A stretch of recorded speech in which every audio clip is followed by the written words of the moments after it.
তো আমাদের এই মানুষ জীবন চালিত হয় কিন্তু নবগ্রহের দ্বারা। তো সেই নবগ্রহের মধ্যে গ্রহরাজ যাকে বলা হয় শনিদেব, তার প্রকোপ কিন্তু প্রত্যেক মানুষের উপরই পড়ে থাকে। তার প্রকোপ কিন্তু যেসব মানুষের উপর পড়ে তার কিন্তু জীবন খুব দুঃখজনক হয়ে ওঠে। 16 বছরের নিচের বাচ্চাদের উপর শনিদেবের প্রকোপ কেন পড়ে না? ঋষি দধিচির কথা অনেকেই শুনেছেন হয়তো। তো সেই ঋষি দধিচির একজন পুত্র ছিল যার নাম ছিল পিপ্লাদ। তো সেই পিপ্লাদ যখন জানতে পারে শনিদেবের প্রকোপের দ্বারাই তার পিতার মৃত্যু হয়েছিল, তখন সে ক্রোধে এসে শনিদেবকে অভিশাপ দিয়ে দেন।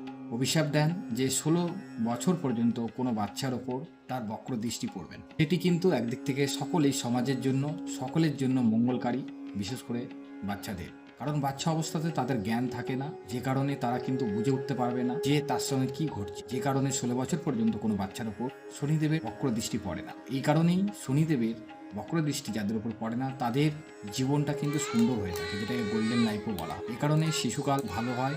তো সেই সব শিশুকাল অবস্থাতে কিন্তু ম্যাক্সিমাম বাচ্চায় 13 বছর বয়স থেকেই কিন্তু তারা উল্টো পাল্টা কাজ করা, উল্টো পাল্টা পথে হাঁটা শুরু করে দেয়।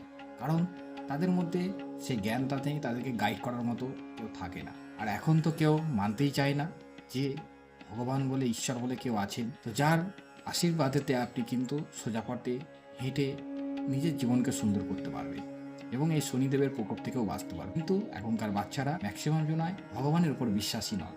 তাই তারা 16 বছর যখন পার করে তারপর থেকেই কিন্তু তাদের উপর শনিদেবের বক্র দৃষ্টি পড়তে শুরু করে এবং তারা জীবনে হতাশ হয়ে পড়ে, কি করবে কিছুই ভেবে পায় না। তো এইভাবে কিন্তু যুব সমাজ কিন্তু তাদের পথ হারিয়ে ফেলে। তো এর জন্য অবশ্যই আধ্যাত্মিক জ্ঞানের দরকার হয়। আপনি যদি মাতা পিতা হয়ে থাকেন, অবশ্যই আপনার বাচ্চাকে পাঠ্য শিক্ষার সাথে সাথে আধ্যাত্মিক শিক্ষা অবশ্যই দেবেন। এতে কিন্তু আপনার ক্ষতি হবে না, বরঞ্চ আপনার বাচ্চার জীবন অনেক সুন্দর হয়। তো এটাই ছিল মূল কথা। যদি ভালো লাগে অবশ্যই লাইক করবেন এবং আমাদের সাথে জুড়ে থাকতে পেজটি ফলো করে দেবেন। রাধে রাধে।